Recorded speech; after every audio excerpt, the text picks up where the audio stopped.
मुझे बहुत खुशी है कि सब लोग आगे आके दूसरों की जान बचाना चाहते हैं।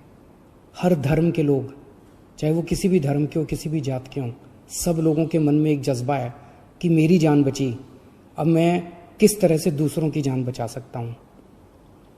मेरे मन में एक विचार आ रहा था, मैं सोच रहा था कि कल को, अब जब मैं पिछले कुछ दिनों से लोगों को ब्लड डोनेट करने के लिए, प्लाज्मा डोनेट करने के लिए इतना हम लोग उनको प्रोत्साहित कर रहे हैं, तो मेरे मन में एक विचार आ रहा था कि कल को कोई पेशेंट, मान लीजिए हिंदू है और बहुत सीरियस है, हो सकता है उसको मुसलमान का प्लाज्मा उसकी जान बचाए।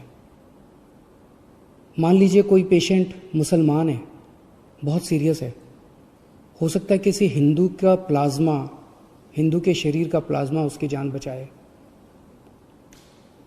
भगवान ने जब धरती बनाई थी तो उसने तो इंसान बनाए थे। हर इंसान की 2 आँखें हैं, एक जैसा शरीर है, लाल रंग का खून है, उसी किस्म का प्लाज्मा है। भगवान ने तो हमारे बीच में कोई दीवार पैदा नहीं की। भगवान ने तो किसी किस्म के ये धर्म वो धर्म हमारे बीच में किसी किस्म की खाई पैदा नहीं की। ये तो सब हम ही लोगों ने की हुई है। कोरोना होता है तो सबको होता है ना, कोरोना तो हिंदू को भी होता है, कोरोना तो मुसलमान को भी होता है। और आपके शरीर का प्लाज्मा जब बचाता है तो वो हिंदू का प्लाज्मा भी दूसरे को बचाता है, मुसलमान का प्लाज्मा भी बचाता है।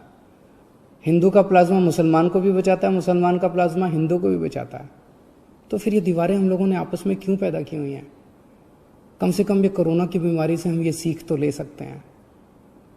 अगर हमारे देश के सब लोग, हिंदू, मुसलमान, सिख, ईसाई, जैन, बौद्ध, हम सब मिलके एक साथ काम करेंगे, प्यार और मोहब्बत से काम करेंगे, तो ये देश को कोई नहीं हरा सकता। इस देश के सामने पूरी दुनिया को झुकना पड़ेगा। हमारा देश इतना अच्छा है।